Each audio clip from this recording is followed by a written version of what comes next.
హైదరాబాద్ నుంచి వస్తున్నాడు కదా, దమ్ముంటే రమ్మను, చంపేస్తాం, అటాక్ చేస్తాం, నరికేస్తామని చెప్పారంట. సరే, మీరేం చేస్తారో. నేను ఈ రోజు ఇదిగో నిమ్మాడ జంక్షన్ లో మించుమించు 11:30 అవుతుంది. మరికొద్ది దూరంలోనే టెక్కలు ఉంది, వెళ్తున్నాను.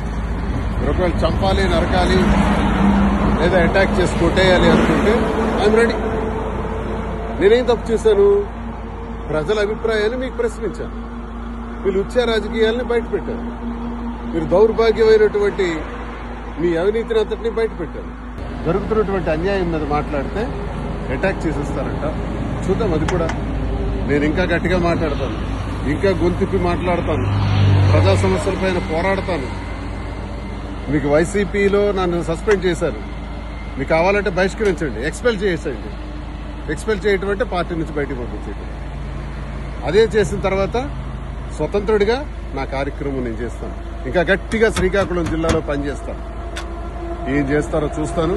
ఒకవేళ చంపేయాలనుకుంటే నేను చావుకైనా సిద్ధండి. భయపడే రకం కాదు.